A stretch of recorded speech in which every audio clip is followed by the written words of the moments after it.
Yeah.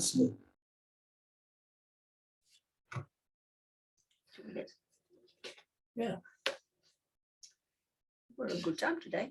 It's nice. It's been very relaxed, hasn't it, really? Mm. I mean, you walk through quite. I got up half an hour earlier, that's why. Oh, right. So it's now 11:15. I made a huge effort. Yeah. It's comfortable in bed, haven't got any pain at all. It's just lovely, and I sort of You dread say getting that out of you've bed. got you get relief from the hot water bottle. Mm. Have you got one of those ones you do in the microwave? No. You heard about those? You mean like a Bean bag. a beanbag? Yes. Yes. They're brilliant. Yes, I would to invest in one of those because I'm constantly boiling kettles. No, you don't need that's hard. I'm constantly boiling kettles and sort of trying to get the temperature just right. And then the hot water bottle goes cold. Surprisingly quickly, after about 2 hours, it's gone too cold to be any But, use. Not cold, I mean, but they're really very. yes, I've invested in one of those. I'll ask Kathy. Oh, we have a look before you go. I mean, to get me one. Yeah. Well, you can do that as well. So you put it in, yeah, and then it heats up, and then it retains the heat, doesn't it? More. Yeah. And then every sort of couple of just uses, you have to put it in the microwave with a cup of water. Oh, To does it have a biscuit as well?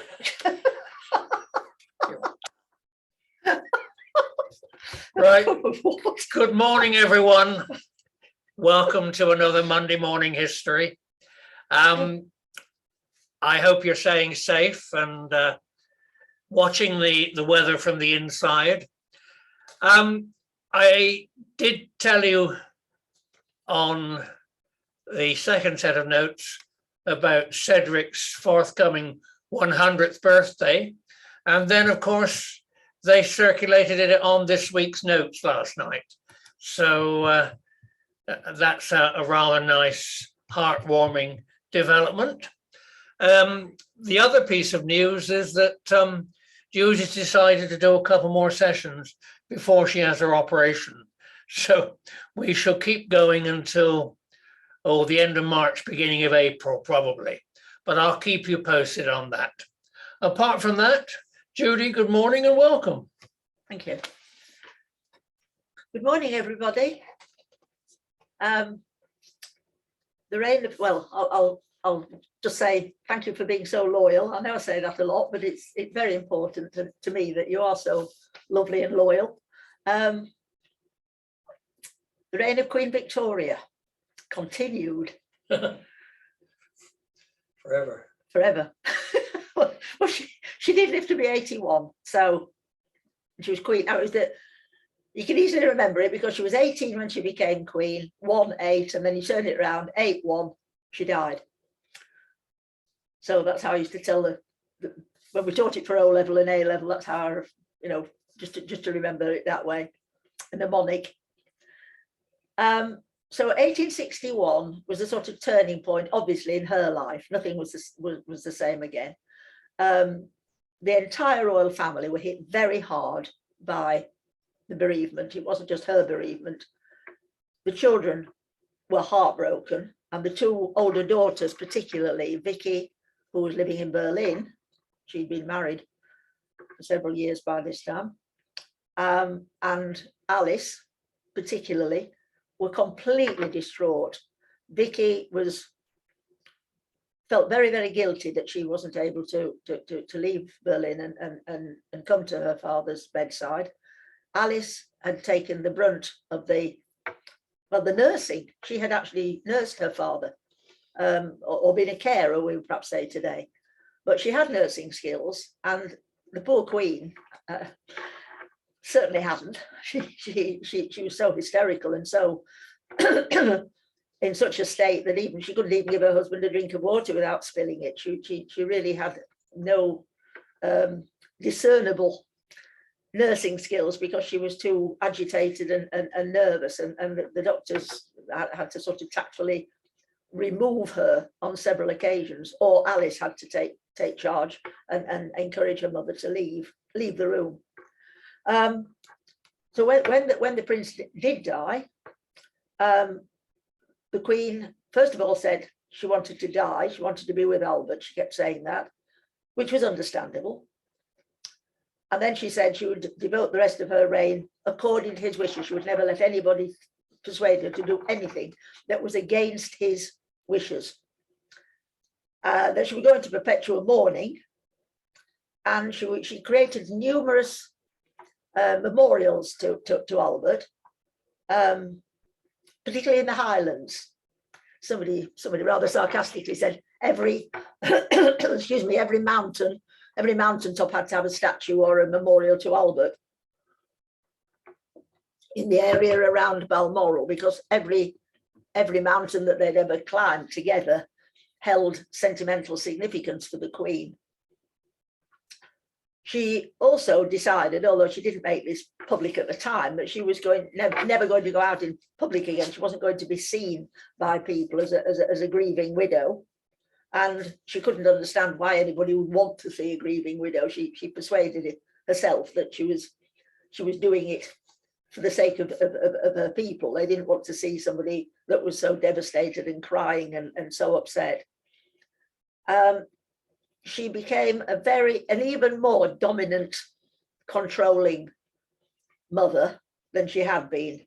For example, blaming the Prince of Wales for her husband's death and saying she couldn't bear the Prince of Wales even to be in the same room as she was, and she couldn't look at him without a shudder.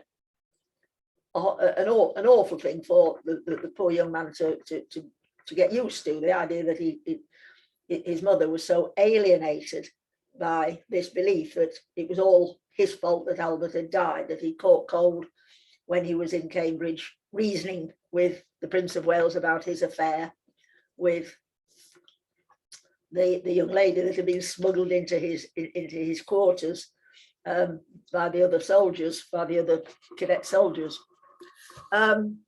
So this is a book.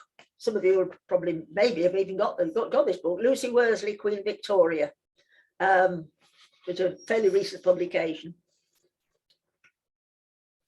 And just to explain how devastating the Queen's loss was and how people appreciated and understood this.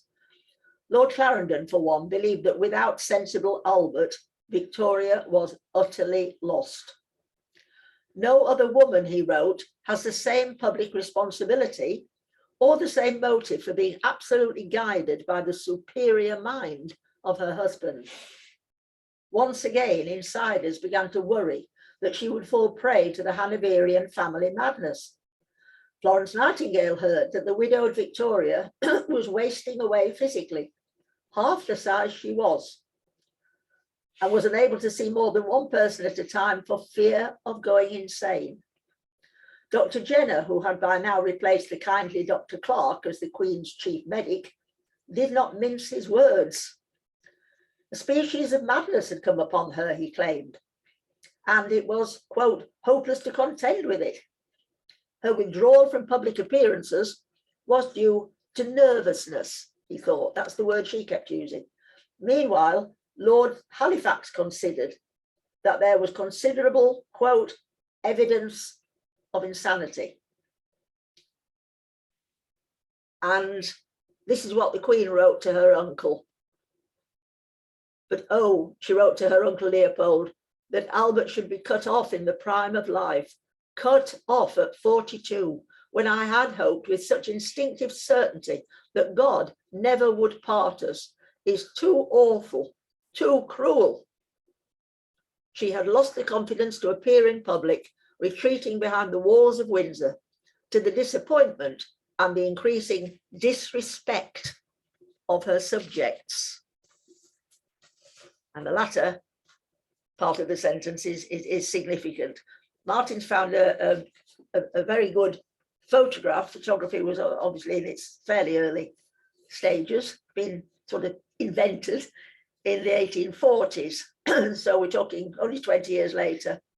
And this is a very moving photograph, because what the Queen did afterwards, when she was very interested in photography, very, very keen on this new technique, and liked having family groups with herself centre stage.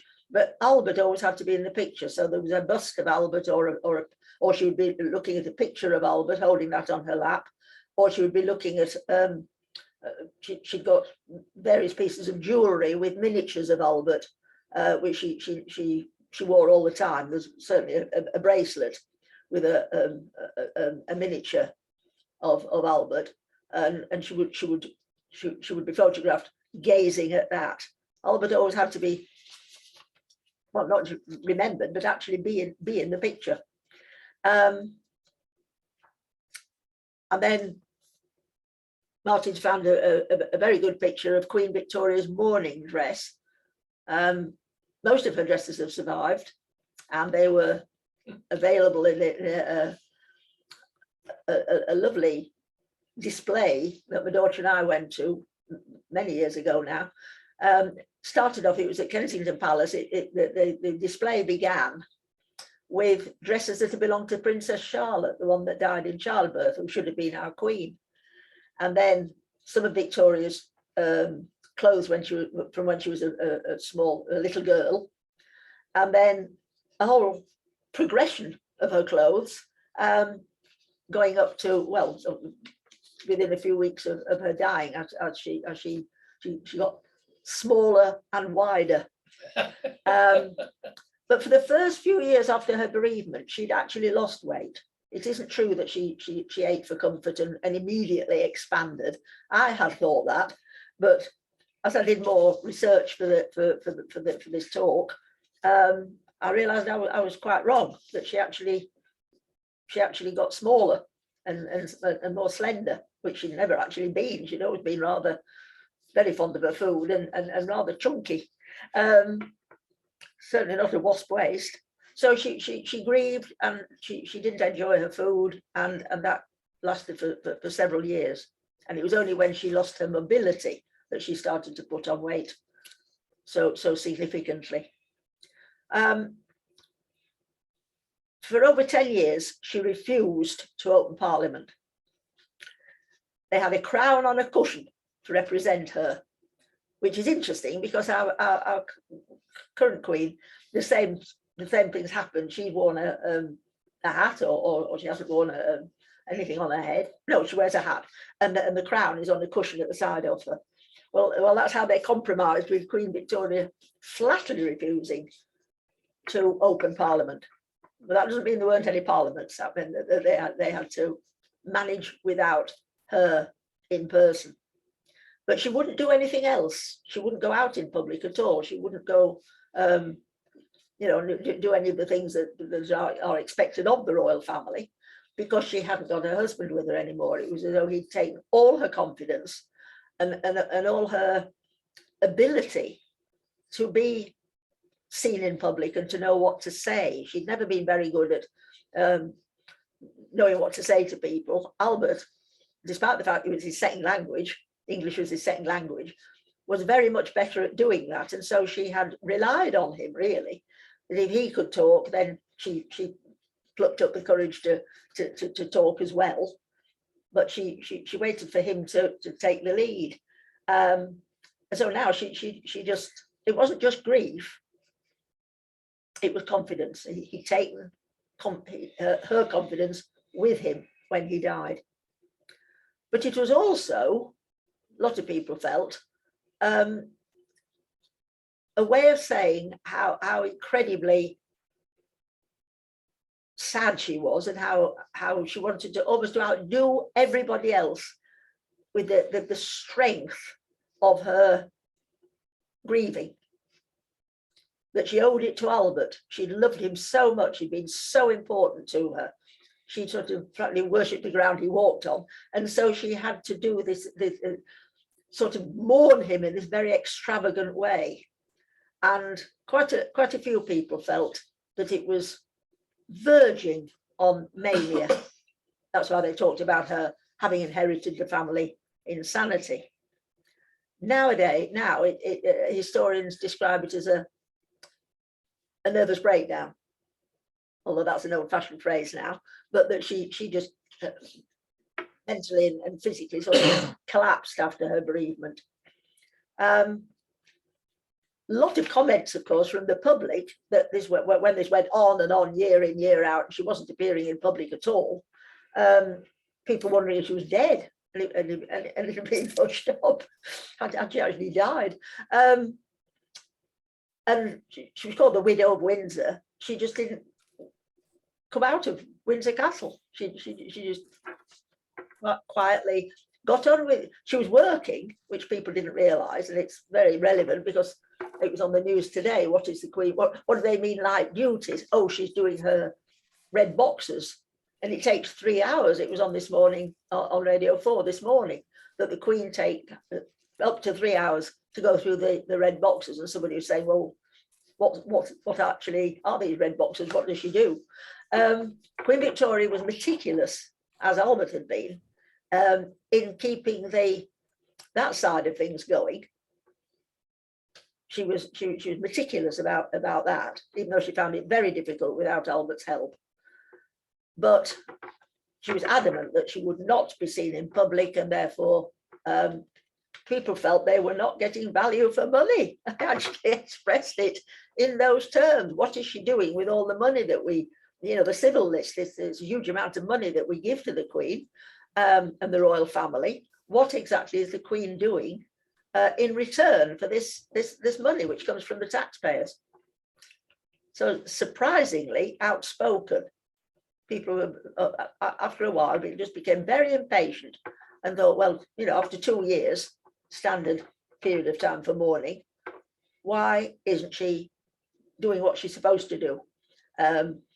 Launching ships and opening public buildings and being seen in public. The more people tried to persuade her, such as the Prime Minister, such as Gladstone, the more she resisted.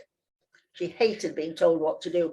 She really turned into the willful child that she had been. This is amazingly willful little girl who wouldn't do as she was told, and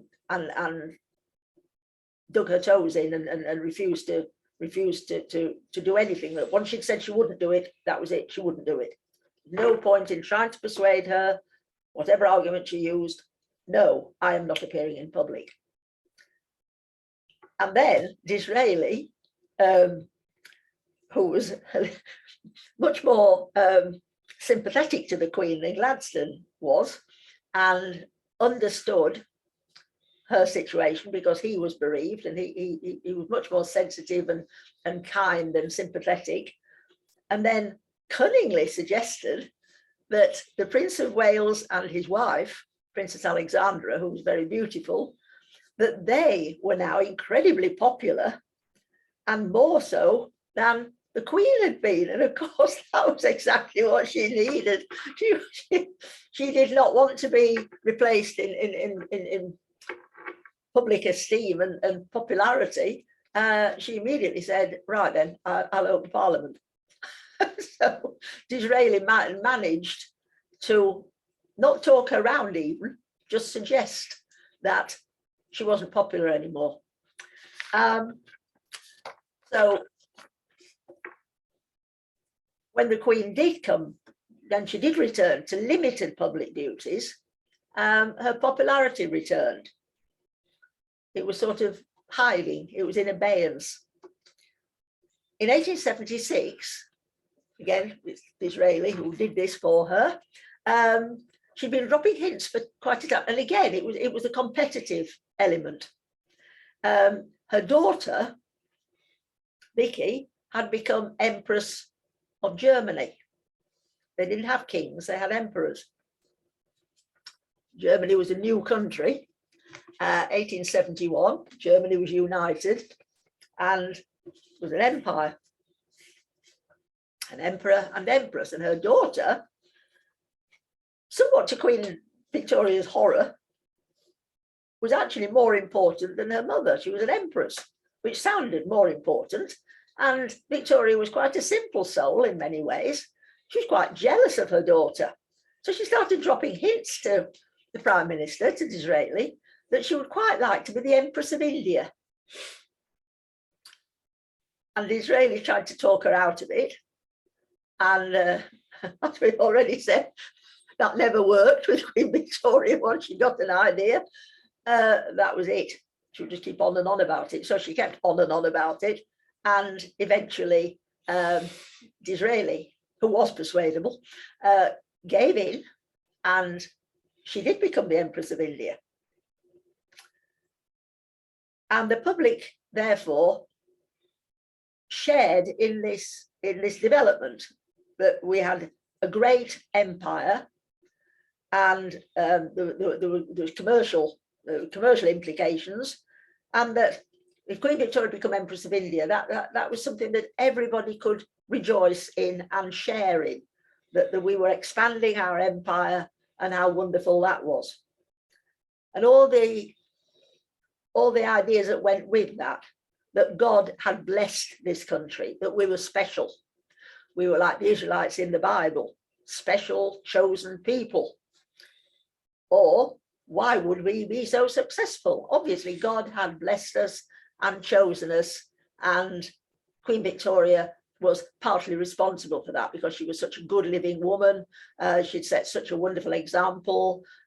She was mourning her husband, so that was a wonderful thing, that she was still heartbroken. What a wonderful example of a God-fearing, totally respectable monarch. So her popularity returned. She wasn't. She probably didn't deserve it all, because she still wasn't really providing value for money. But we were becoming, say we, the British people, were becoming very interested in our expanding empire and rejoicing in it, particularly the working classes. It gave them a boost. That well, they were poor, they had no status, but they were British, and that meant something to be really proud of. And then we move into, well, we don't move into the Palmerston was actually Prime Minister when Albert died. He's the longest serving, continuous serving Prime Minister in our history, the oldest to die in office. He said he wanted to die in harness, and he did. He was very aware that he was getting older, but fighting it, which I think we can all admire, fighting his old age. He dyed his hair and his whiskers, and ate the right food, and avoided getting drunk and disorderly, which some of his mates were doing. He was a very much I was going to say a Renaissance, very much a Regency man, like Melbourne. He was born in the Regency period, and he had a Regency way of looking at life, somewhat appearing light-hearted. This is sort of the public school thing. You work really hard, but you don't show that you're working hard, because that isn't a classy, cool thing, to use a modern phrase. It's not cool to look as though you're working hard. You have to look as though it's all absolutely effortless, and that you are actually having a great time and working hard in secret. And that was what Lord Palmerston did. He appeared to have quite a frivolous lifestyle. He didn't gamble, well, not excessively, but he liked his food, and he liked his wine, and he particularly liked women. He saw nothing wrong with that. You know, mistresses, well, that's what rich, important people did. They had mistresses. And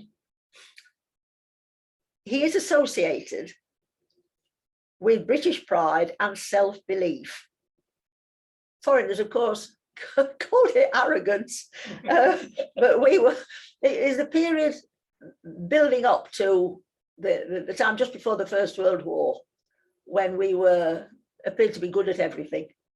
We were sending missionaries all over the world. We were converting people to Christianity. That was part of our mission. We had the biggest navy in the world. Even though we hadn't got a particularly spectacular army, we had won battles all over the world. They weren't battles to be particularly proud of. They were often against natives who were using clubs and bows and arrows and spears. But it looked good in the newspapers. You know, we'd taken over another large chunk of Africa, called it Nigeria. We've taken another large chunk of Africa, call it the Gambia. Another large chunk of Africa, we'll call it, well, it's called Gold Coast then. We were busily building up our African empire, starting with trading posts and then expanding a little bit more.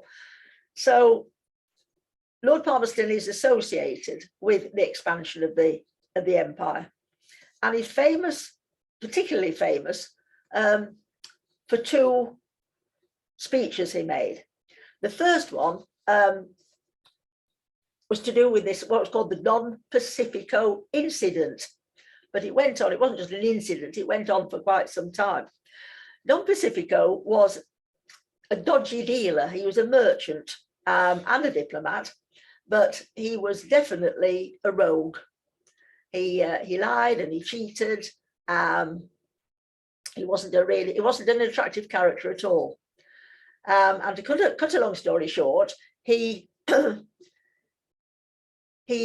demanded money from the Greek government because he said a mob had broken into his home in Athens and his warehouses and done a great deal of damage to his personal property. The actual building itself, they'd ransacked the building and they'd actually damaged the structure of the building, and they'd stolen a lot of his goods, and he put in the most enormous, ridiculous claim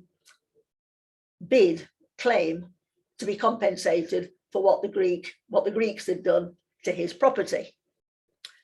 And when people looked into it, they realized that he was trying it on. But Palmerston took on his case. Palmerston being a Whig liberal. The Conservative opposition, of course, opposed this and said, what on earth are you doing, sort of supporting this ridiculous claim? And the man's a rogue, he's a charlatan.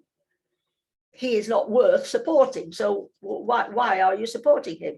You're bringing the British government into disrepute. And Palmerston delivered this amazing speech, which is famous because it established a principle. The interesting thing is that Palmerston was not an orator. He had no pretensions. He knew he wasn't a great speaker. He hesitated when he stood up in the House of Commons. He hesitated in his speaking, and he hadn't prepared. It sounds rather familiar. Hadn't prepared properly, and he really wasn't an orator. At a time when that was a kind of something that they learned at public school. They learned to speak in public, and certainly if they went to Oxford or Cambridge, they were in the debating society or the union. And again, this is a familiar ground. That's what Boris did. They learned oratory, as the ancient Greeks had learned oratory, and the Romans learned oratory. Palmerston had never been particularly outstanding in that area, but on this occasion, he had worked out what he was going to say. As the Roman in days of old held himself free from indignity when he could say, civis Romanus sum, so also a British subject, in whatever land he may be, shall feel confident that the watchful eye and the strong arm of England will protect him from injustice and wrong. Now, that is real oratory. He's chosen his words with care. That sounds quite Churchillian. Churchill, of course, was a great speaker, a great orator. Now, the principle on which this was based was the fact that Don Pacifico, or they've got a foreign-sounding name, was actually born, or he claimed he was born in Gibraltar, which was part of our great empire. And so he could claim to be a British citizen. And that's why Palmerston was accepting his claim and backing him up and threatening to send, well, in fact, he did send a gunboat to threaten the Greek government and say, pay up or we shell one of your ports. How about it? The Greek government paid up. Of course they did. It was a bullying sort of thing to do. I mean, again, the Conservative opposition quickly said, well, you know, Greeks are a poor country, a small country. Was this the right approach? You know, bullying a small countries and they give in. That is that's no kind of a victory at all. We should be ashamed of ourselves. But because Palmerston was speaking on behalf of the British people, this speech went down a storm. People thought it was absolutely wonderful that he had produced this as a principle. Wherever you are in the world, if you're in trouble, you speak to the British consul or a British diplomat, or you write to the ambassador, and we will sort it out for you. You are safe wherever you go, as was the case with the Roman Empire. You probably remember that St. Paul, when he'd been arrested and accused, called upon the fact that he'd been born in Ephesus, which was part of the Roman Empire, and he actually made this claim: I am a Roman citizen, I demand the right to be tried in Rome. And Paul was eventually taken to Rome, which is where he was martyred. So the second great speech was, again, establishing a principle, and very interesting because it's obviously relevant today. We, meaning Britain, we have no eternal allies and we have no perpetual enemies. Our interests are eternal and perpetual, and those interests it is our duty to follow. Very interesting as a Foreign Office principle. There was public grief when Lord Palmerston died. He was a man of the people, Lord Pam, despite being a wealthy aristocrat. They liked his attitude. Funnily enough, although the Victorians are supposed to be so prudish and so judgmental when it came to matters of well, not ethics, but morals, they seem to forgive these men who like fine food, fine wine, and women. The same was true of the Prince of Wales. People knew he was unfaithful. He was unfaithful to his beautiful wife, Princess Alexandra, and forgave him. It's sort of rather strange, really, inconsistent, to put it mildly. We then move, say, Palmerston died in office, and the last thing is, allegedly, his last words were, the doctor said, "You're dying," and he said, "Die, my dear doctor, that's the last thing I shall do." Which meant that he was joking, even as he was dying, because he didn't say anything else. He went into a coma and then died. So it was good value for money, was Lord Palmerston. Good value for money. One anecdote, one of the reasons the Queen didn't like him was when, well, Albert was still alive, and so they could talk about him. That I think it was Windsor, and Palmerston was staying as a guest, and he made an assignation to creep into a bedroom with a lady who was willing, and he crept into the wrong bedroom. So woke somebody up who was not willing at all, and screamed out that she was being sort of assaulted by, well, she didn't know who it was. It was actually Lord Palmerston, who did a lot of creeping into other people's bedrooms.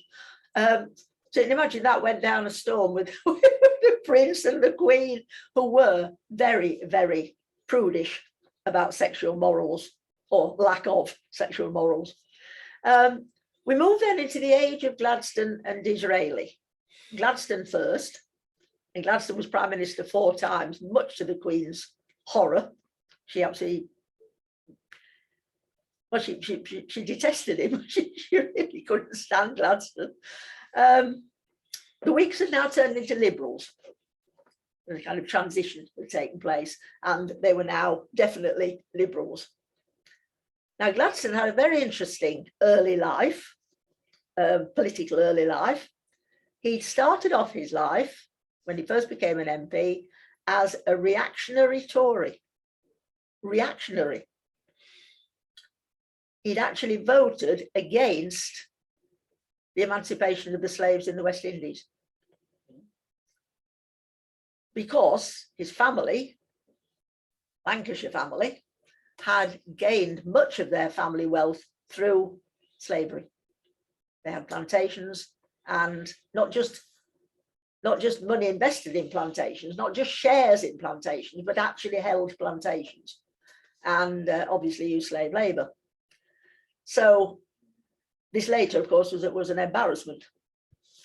So what he was a bit like, I used to say to my pupils, he was a bit like flat fishers that start off being ordinary fishers with eyes on either side of their heads, and then they sink to the bottom of the sea, I seem to remember, and then their eyes move and they turn into flat fishers. Well, Gladstone was a bit like that. He sort of evolved into a liberal from being a reactionary Tory. Really strange. He became a Peelite. That was the turning point. He very much admired Robert Peel, so he was already changing his views, because Robert Peel was a middle of the road sort of conservative, or the middle of the road Tory, then became a conservative. Gladstone had a great skill with figures, and so he became Chancellor of the Exchequer, followed Peel into political exile when the Conservative Party split over the Corn Laws. Gladstone, because he admired his leader so much, went with him into the political wilderness. He then became Chancellor of the Exchequer under Palmerston, establishing free trade. If he'd never done anything else, if Gladstone had never become Prime Minister, he would still have made a very dramatic difference to ordinary people in this country by bringing food prices down, by establishing free trade, something which he didn't invent the idea. He continued the work already done by others, but took it to a new level. He was Chancellor of the Exchequer for 10 years, and free trade meant that the price of goods fell quite dramatically and benefited the working classes, of course. And he became Prime Minister 3 years after Palmerston's death. First Ministry, 1868 to 74. And the kind of reforms that were achieved in that first ministry, quite amazing reforms, they were offering freedom, they were removing barriers. The most important, probably from our point of view, looking at it from a historical perspective, the most influential was the Elementary Education Act of 1871. Before that, education had been incredibly patchy in this country. There were village schools, usually run by the Church of England, C of E schools, many of which of course still exist. There were dame schools, which meant usually didn't have to be old ladies, but ladies who'd never married, usually, who needed some means of support. And they set up a little school without any qualifications of any kind. They just set up a school in a downstairs room, sometimes in their kitchen, and had a handful of children, and they taught them to read and write and do simple arithmetic. So some were more educated, and they taught a wider range of subjects, but on the whole, that was a very simple, very elementary form of education that they offered. Sometimes they just taught the alphabet. They didn't even have they didn't really understand how to proceed to help the children to actually read. And then some children sort of left school and they would say, I know my alphabet, but they didn't know actually how to read or write. The idea of education then was that working class children, should at least be able to read the Bible. They didn't always teach writing, but they did teach reading because they thought it was important, so they could read the holy scriptures, the holy book. So, and there were various, I won't go into all the different, there were various other kinds of schools. And of course, rich people sent their sons to the equivalent of a prep school and then on to a public school where they had a very classical education. They didn't do science. They didn't really do much history. They did the history of Greece and Rome. Geography a bit wayward. Sometimes they'd done a bit of geography. They knew where Greece and and Italy were, but they didn't know much else. It was sketchy, to put it mildly. But they could speak in Latin and they could speak in Greek, and they knew the myths and the legends. It was a very specific form of education. But 1871, board schools were created. That was to fill in the gaps in the new industrial towns and cities, where there were sometimes these had expanded so rapidly that they hadn't even, the Church of England hadn't even got parishes sorted out. So there certainly weren't any C.V. schools, and many children just grew up totally illiterate, became illiterate adults. This was seen as quite dangerous, that so many people were not educated at all, didn't even know the alphabet. And we know how many there were, interestingly, because of signing in the marriage. When people got married, they had to sign the marriage register or the marriage certificate. How many women particularly couldn't write their name. They put an X and then somebody wrote their name at the side. So there are a lot of research being done into this. How many of the working class, in the working class areas, the industrial areas, how many people were illiterate, and some of the men could just about write their name, but women very rare for women to be able to write their names. So the board schools were established and were a great success. They were funded by local rates, so it was democratic. So there was a board and people were appointed to the board. There was sort of elections, and therefore they could criticise the education of in the area because they were paying for it. And they had education for disabled children as well. Yes, they did. Martin's just pointed out that there was education provided for deaf and blind. Yeah, for disadvantaged children in the sense of deaf, blind, and handicapped in other ways.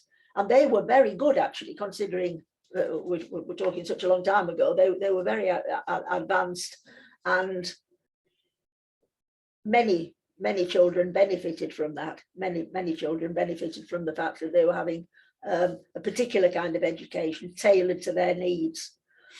So other reforms, not directly benefiting the working classes, but opening doors of opportunity. So in a way, benefiting the middle classes more. Reform of the judiciary, won't go into all the detail, it's quite complicated. Statutory protection for trade unions, freedom again, freedom to strike, freedom to hold a strike, freedom to ask for money from the members of the trade union to support a strike when they held one.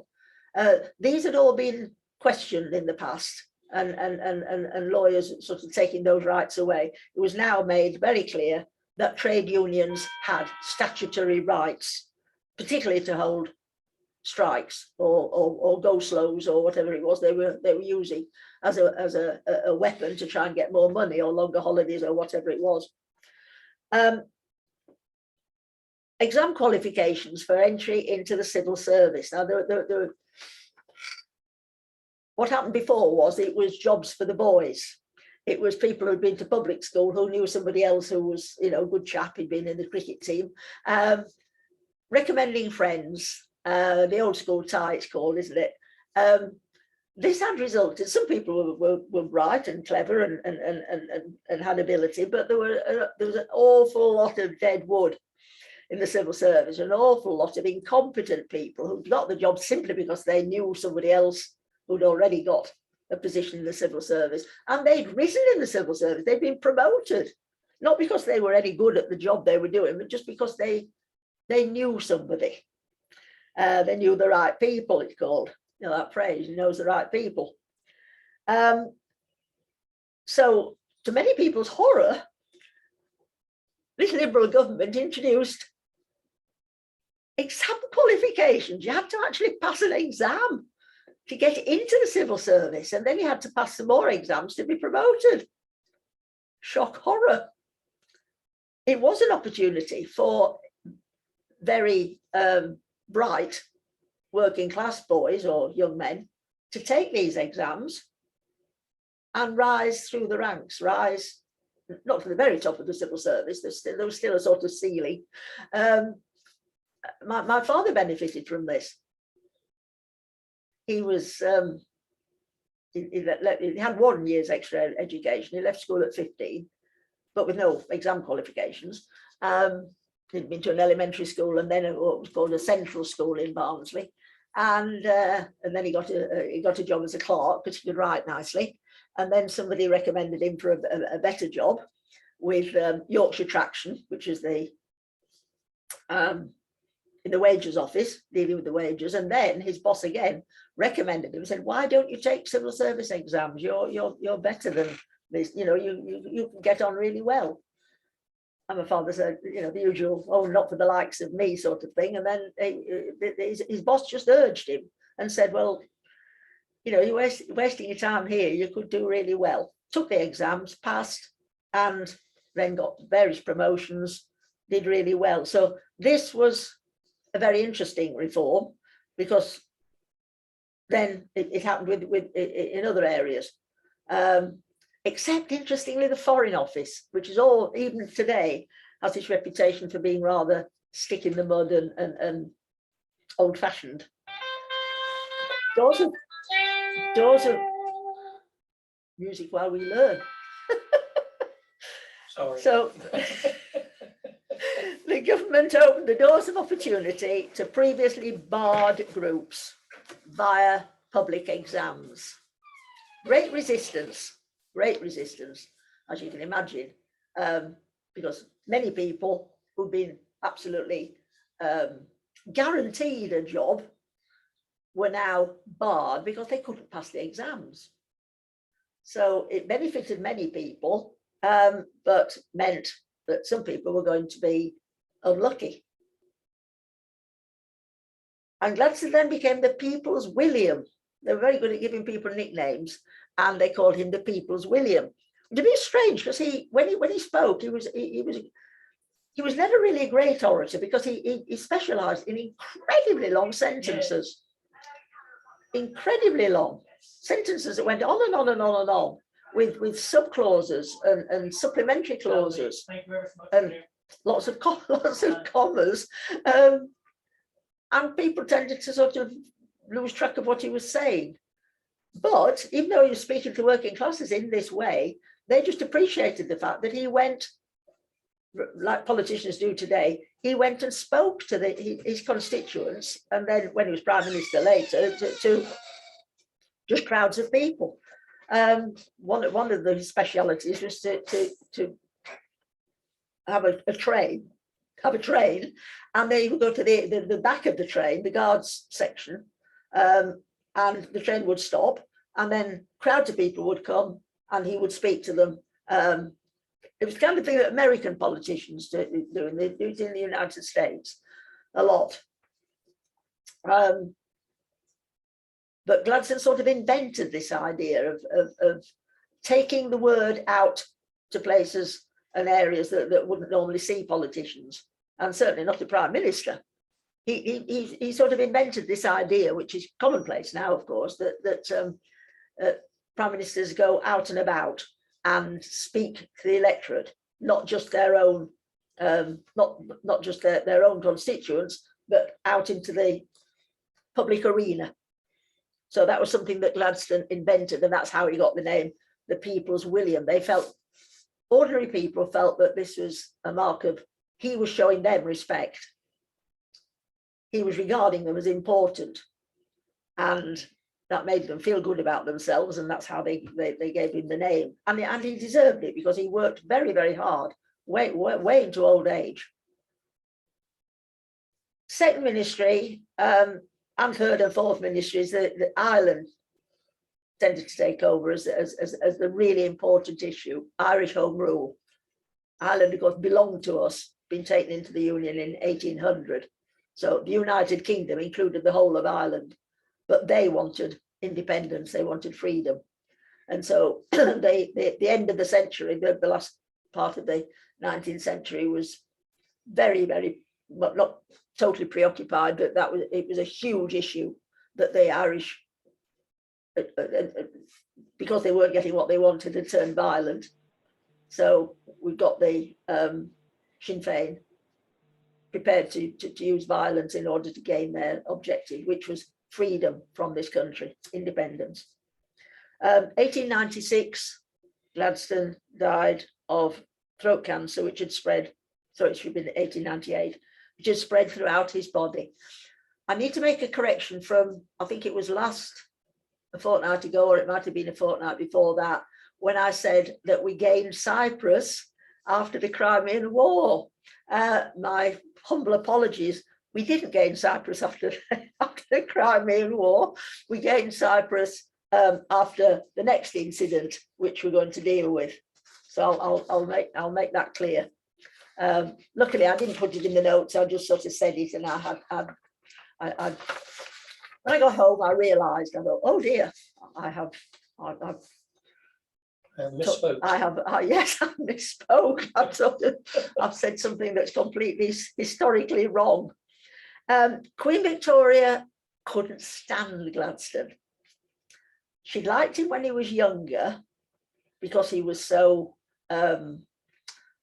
well, she felt that he was like Prince Albert. He was a man of his word. He loved his wife, and he was a respectable married man. And you know, he didn't drink and he didn't gamble. He was a very religious, very, very pious man, all of which she approved of.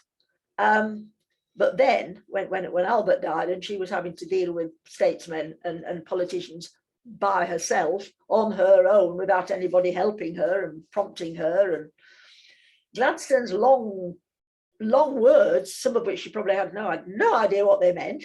He was a word merchant. He loved long, complicated words and long, complicated sentences. And she famously commented that he spoke to her as if she was a public meeting. He didn't speak to her as if she was a person. He spoke to her because she was the Queen, you know, the head of state. And he had a special way of, well, he didn't have a special way of speaking to her. That was the problem. He spoke to her as if he was doing one of his speeches from the back of the train.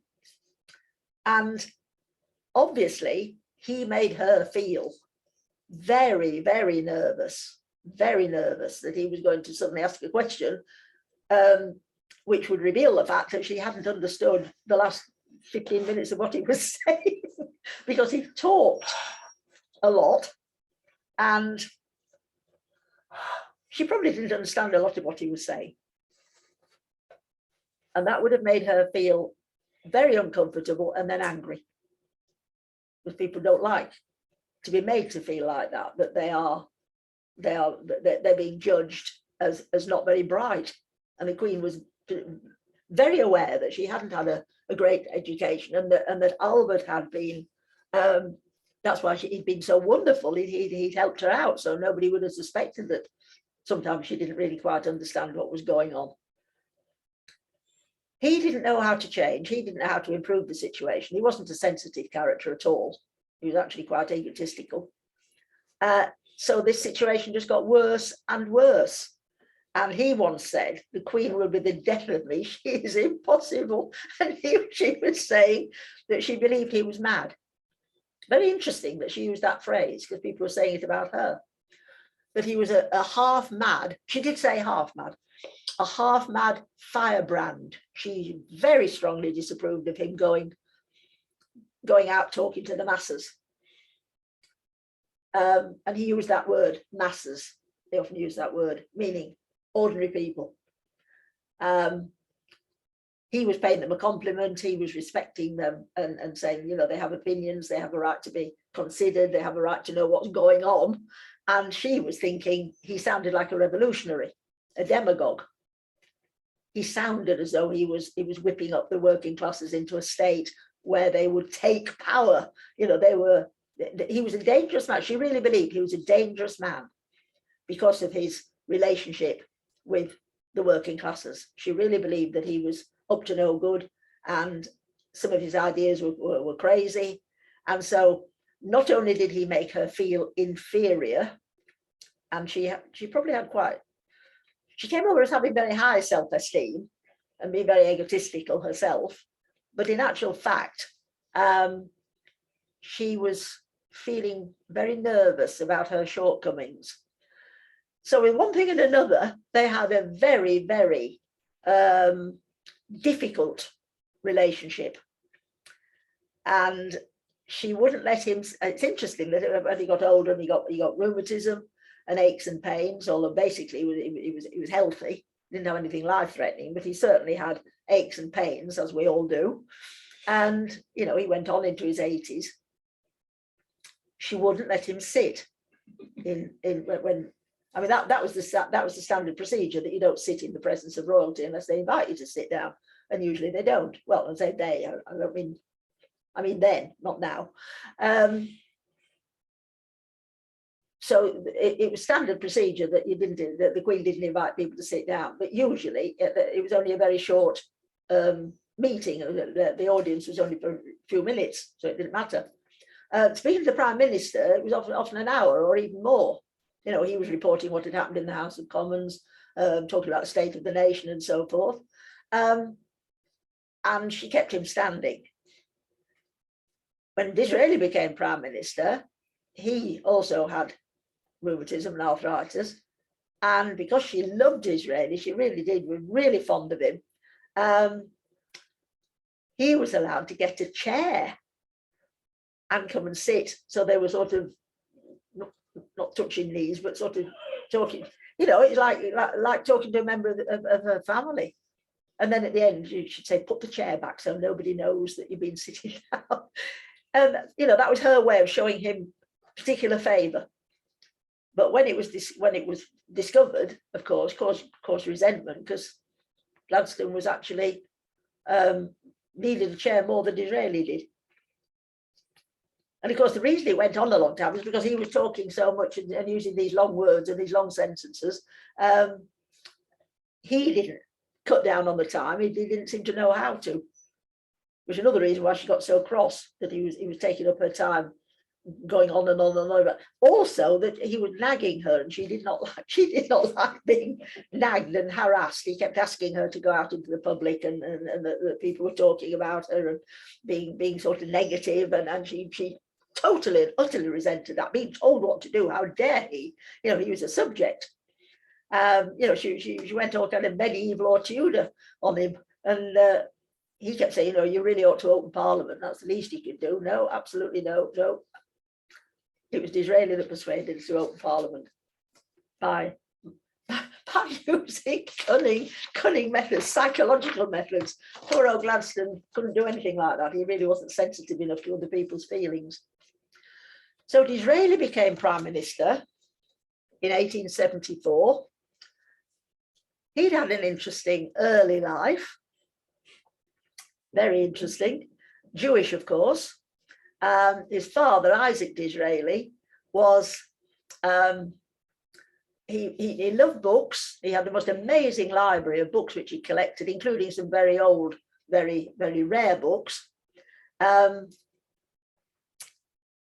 He was a sort of absent-minded professor sort of person. He had many friends, but all very intellectual and high-powered, not a worldly man at all. And he, although he's Jewish, he was a secular Jew. He only went to synagogue possibly once a year, if that. But he kept up his payment to the Bevis Marks synagogue in London, which is a kind of flagship synagogue, is a big important synagogue in London. He kept up his payment. But it was not because he went very well. It hardly went at all. I say he didn't believe. He was a secular Jew, probably an agnostic. But when his older son Benjamin, that we know as Disraeli, just before his bar mitzvah, the authorities came from the synagogue asking Isaac for the payment that was due. And he refused. He didn't like being pestered and nagged. And he said, "Well, you know, why do I have to pay? I don't come to the synagogue." I'll pay the basic, but I'm not paying any more. The idea was, well, his son's coming up to bar mitzvah, so you need to pay more. And he said, no, I'm not, I won't. A bit like the Queen, but gentle about it. He just said, no, I'm not paying. In fact, he said, if you keep pestering me, because they didn't give up, they kept coming back and asking. He said, right, that's it then. I'm not having anything more to do with the synagogue. I'm not paying the rates that I need to pay. And not only that, I'm having my sons baptized. They won't be having a bar mitzvah. I'm going to ask for tuition in the Christian faith, and I'm going to have them baptized. Oh, that was his way of retaliating. And of course, it was the making of Disraeli, because Jews were barred at that time from taking part in any kind of public way. Their citizenship wasn't like everybody else's. It was a bit like Catholics before Catholic emancipation in 1829, barred from taking from public office. For example, they couldn't be professors at university or anything like that. They couldn't be mayors. They couldn't be aldermen. There were barriers to how far they could go. Well, total barriers in terms of citizenship. And that didn't change until 1858. The Jews got their, well, because they emancipation, they got their citizens' rights. So if Disraeli had continued, had his bar mitzvah and been Jewish by faith as well as by race, he would never have become prime minister. He wouldn't have been an MP. So this was a great move forward for the two sons. Benjamin made something of himself. The other son not so much. But now he decided he went to he didn't go to a good school. He went to a very minor public school and left at 16. So he didn't have the advantage of a good school or a network. If you went to Eton or Harrow or Winchester or Rugby, you had a network, as we've already said. That wasn't available to Disraeli because he hadn't been to that sort of school. He had all sorts of disadvantages, some of which he brought on himself. I mean, first of all, his father didn't know anybody of any importance in politics, which is another way that young men got on in those days. Their father was already in politics, so just recommended the son to be an MP. And before 1832, it was very easy to become an MP. You just did it by recommendation. We went in the old days when there was sort of bribery and corruption and so forth, jobs for the boys before the reform. That wasn't available to Disraeli.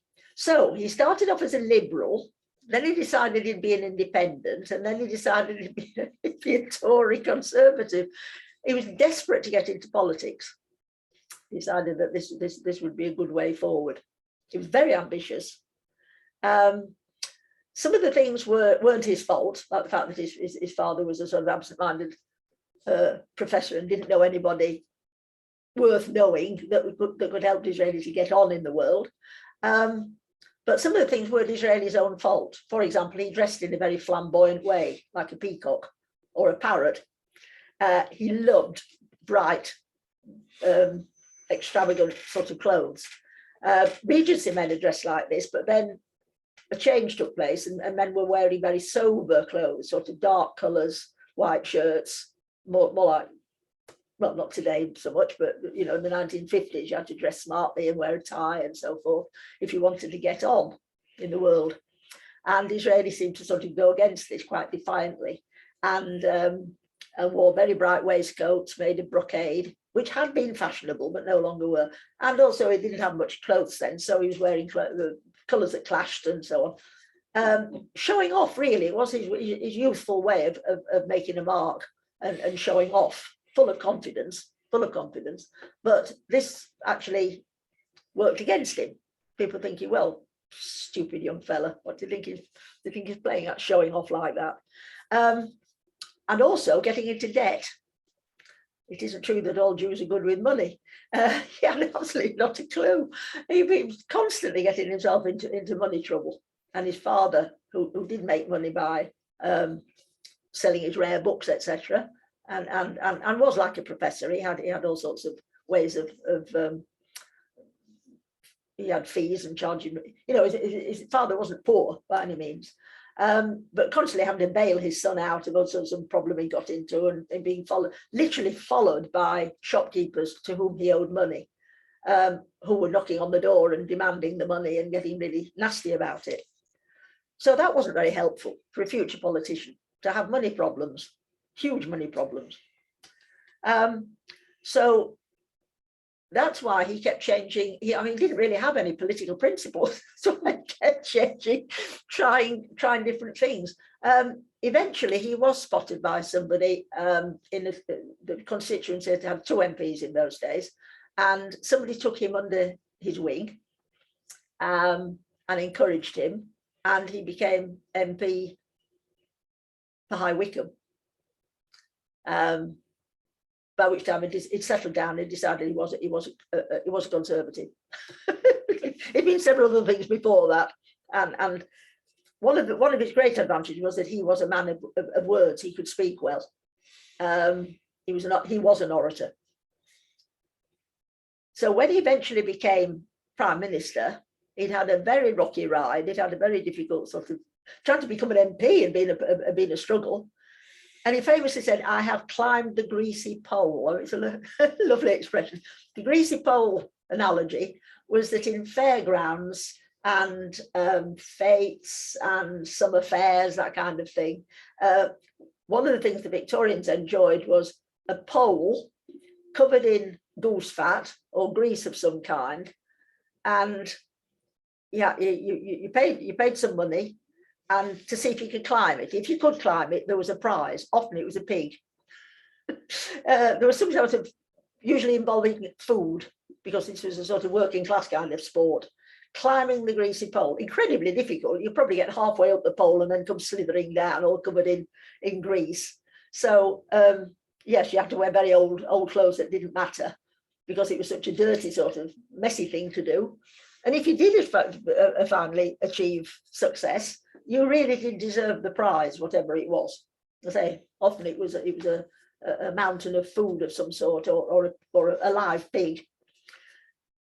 So a good analogy, I have climbed a greasy pole, meaning how difficult it had been for him, being Jewish, being flamboyant when he was young, although he'd stopped being flamboyant, being in debt, which he still was, and not having any connections, not having been to the right school, not having a father who could sort of help him in any way with connections. He'd finally made it to the top. And although Queen Victoria had been very suspicious of him to start with, saying he was very strange, very Jewish looking, she was a bit dubious about him, Prince Albert had thought he was dodgy,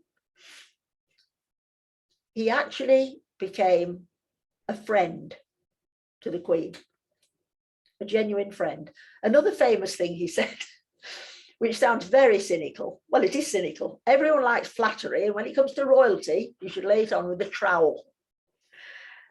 This had worked with Queen Victoria, but it wasn't cynical. In his case, he was a very kind man. He was very kind. He was very genuinely sympathetic to the Queen in her bereavement. He'd lost his wife, who was 14 years older than he was, and he'd married her for money, although he pretended to be madly in love with her. She was the widow of his colleague, his partner, the other MP for High Wycombe. And he married the widow for her money. Or he disguised that very cleverly and persuaded her to marry him. No children. She was over the age of having children. But he was very, very kind to her when she lost her looks. She was very eccentric. She said all sorts of strange things, and he stayed totally loyal to her. He'd had mistresses when he was younger. That was another thing that told against him, as people were becoming much more moral. And he'd been, again, like a Regency man, he'd had mistresses, not many, but he'd had 1 or 2 mistresses. Totally loyal to his wife, and absolutely heartbroken when she died.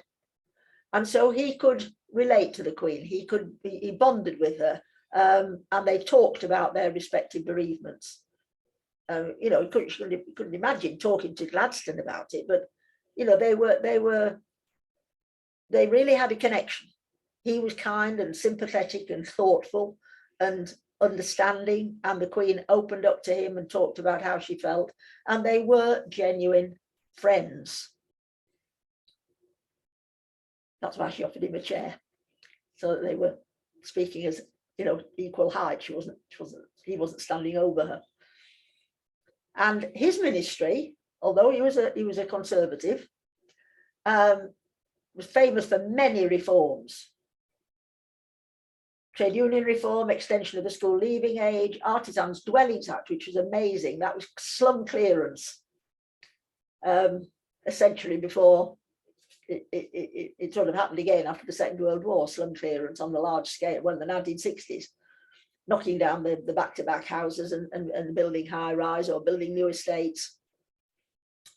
The slum clearance in Victorian times wasn't quite like that, but some of the very old decrepit buildings that were full of rats and cockroaches and ill-fitting windows and just dreadful and multi-occupation. You know, 5 families living in a cellar. It was to deal with that, particularly in the industrial cities and towns, which had just grown without any supervision at all, without any legislation. Sale of Food and Drugs Act, very interesting. Before that legislation, working class people were cheated right, left and centre when they went, not always, I mean, if there was a local shop and a good shopkeeper, but there was no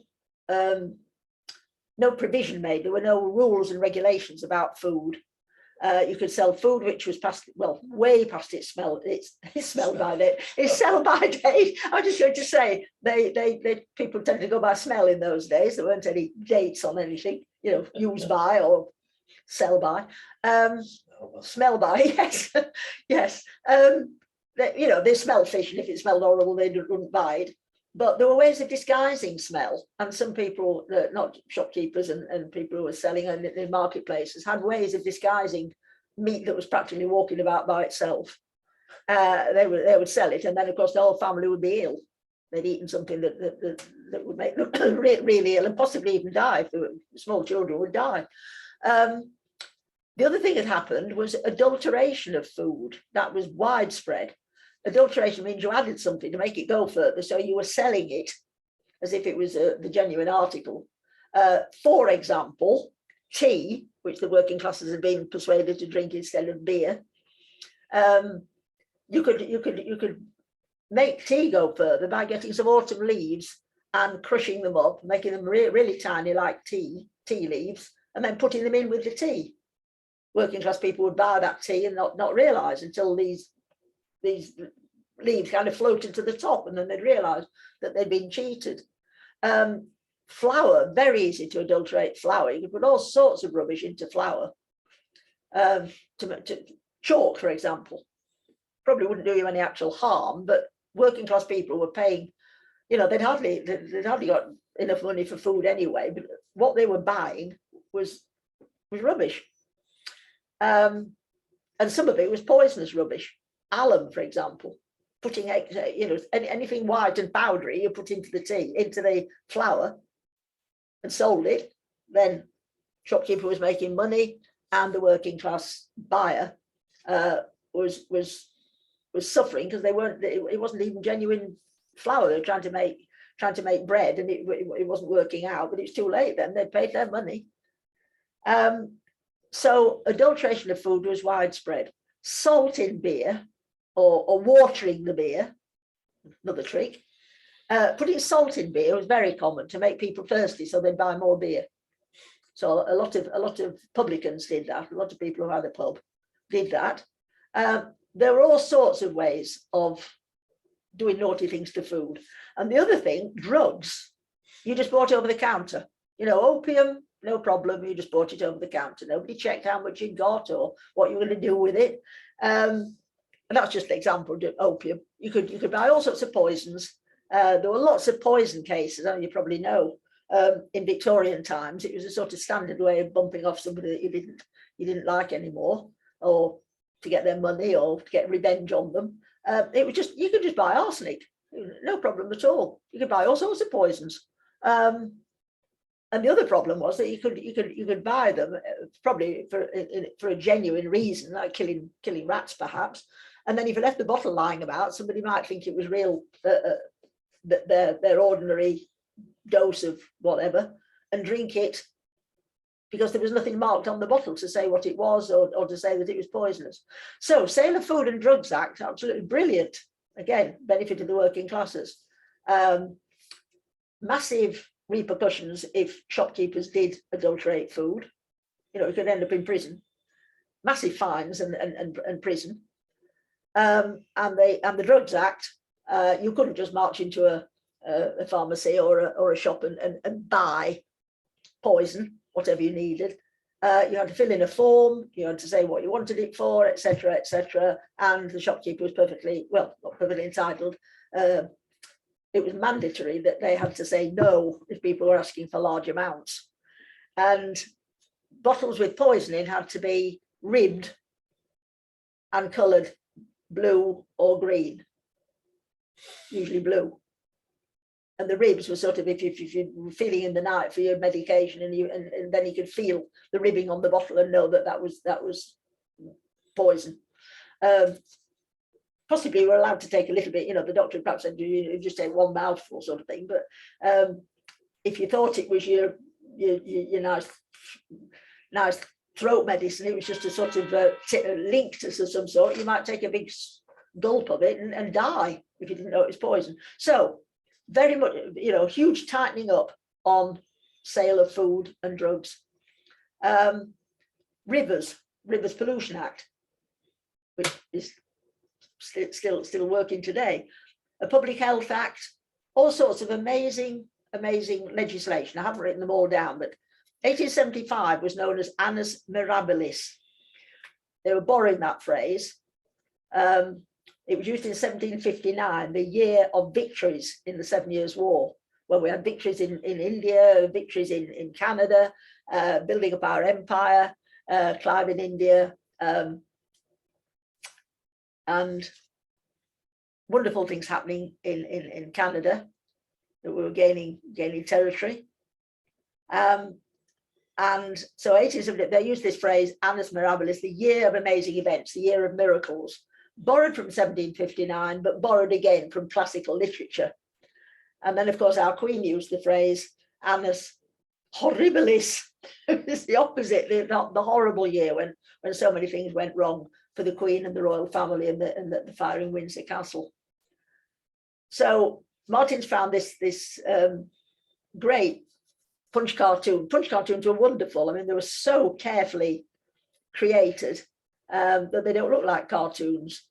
Disraeli kneeling down and the Queen wearing her imperial crown, although she never did actually have a crown like that. It's taken from the Russian Empire, but that's to indicate that she's now Empress of India. And he's kneeling down. He's making she's making him the Earl of Beaconsfield. Also, people say Beaconsfield. So, quid pro quo. He was given this title because she respected him very highly, and he flattered her by calling himself. He was an author. He wrote many books, still in print. She had written a book about their life in the Highlands. She and Prince Albert's lovely life in the Highlands, and he'd been published and was a bestseller. And so he said, to flatter her, "We authors, ma'am." And that went, oh, she was so happy to be called an author. I mean, you know, she was all, oh, you shouldn't have said that. Oh, no, I'm not really an author, not compared with you. And he was saying, oh, yes, you are. Your book sold in thousands, you know, you're a bestseller. So that was another thing they got in common. They'd both written books. His great triumph, and I'm running over, his great triumph, or two great triumphs, purchasing Suez Canal shares so that we had more shares than any other country. So we virtually owned the Suez Canal. Brilliant. Because of his Jewish connection, because he knew Lord Rothschild, fellow Jew, he was able to get the opportunity of buying the shares, and at a very reasonable rate, and not having to pay very much back for the transaction.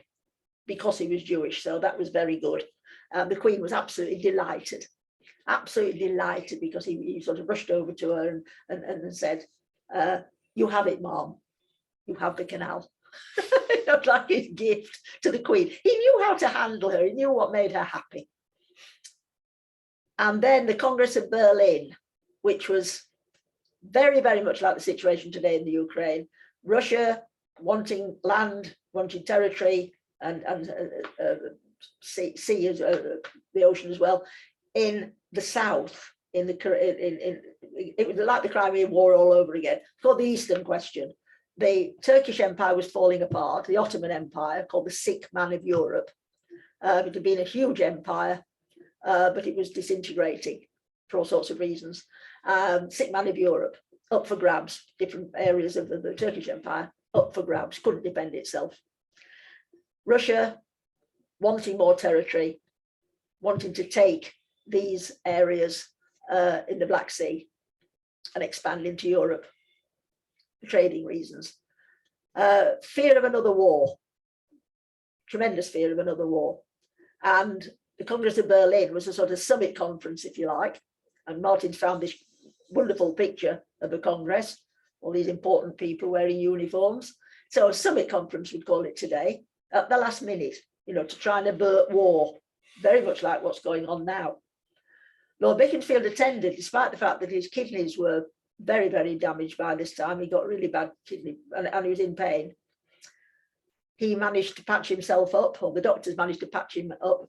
Long journey to Berlin for an ill person, very, very, very long journey. And he was able to change the opinion of the Congress and change history really. And Bismarck famously said, "Der alte Jude, das ist der Mann." He's the one, the old Jew. He's the one. He's the man.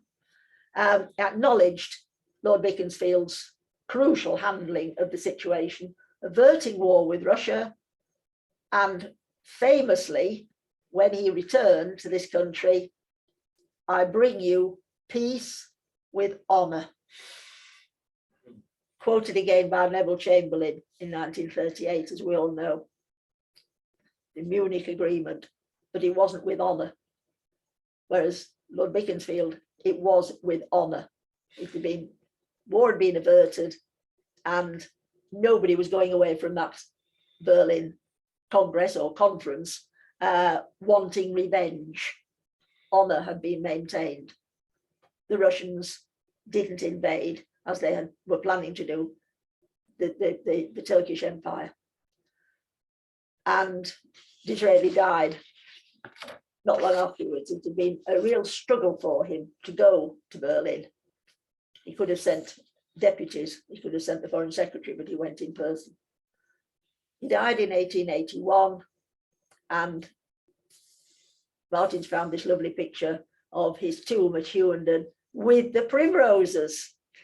On some occasion, he had said to the Queen that he loved primroses, and so that became the Conservative emblem for many years, the primroses.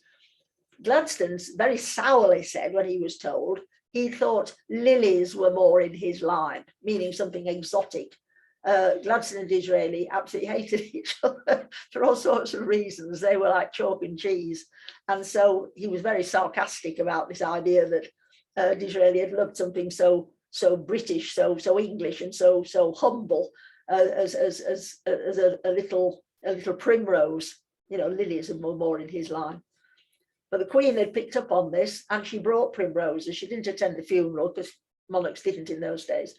She brought primroses, a big bunch of primroses, and put them on his grave, and that's why that policy continued, and it became one of the emblems for the Conservative Party, the Primrose League. So I'm sorry I've gone so much over time. There's such a lot to say about this period of history and the great personalities of this time. The Queen bowing out to some extent, but great personalities taking over, if you like, sort of in the limelight. So I apologise for going over time, and Martin's also found a lovely appendix of the Queen visiting Wolverhampton, an exception to her rule. She was in mourning. It was only 5 years since her husband had died, and she went to Wolverhampton, and read all about it. And a lovely picture that Martin's found as well of the Queen knighting, rather unexpectedly, knighting the mayor of Wolverhampton. I don't think he'd been warned. He had to suddenly kneel down, and she knighted him sort of there and then as soon as they met. So a lovely example of the Queen in the Midlands. Thank you very much for listening. Stay well. Thank you, Judy. One of the things that I'm very conscious of is that in this strange business of Zooming, Judy doesn't get her round of applause. And I'm sure from the level of interest that I've had fed back to me, there's a virtual round of applause there for her as well. Thank you, everyone. We'll be back again in a fortnight, God willing. Thank you for your support. Yeah, Judy, can I correct you on just one very small point? You can. You spoke of Paul, and you said he was born in Ephesus. He wasn't. He was born in Turkey. Roman, Acts chapter 16, was all about being a Roman. It was in Philippi. Ah. Thank you. Thank you, Jonathan. Take care, everyone. Nice to have you on. Thank you, Judy. Thank you, Martin. Bye-bye. Bye. Thank you.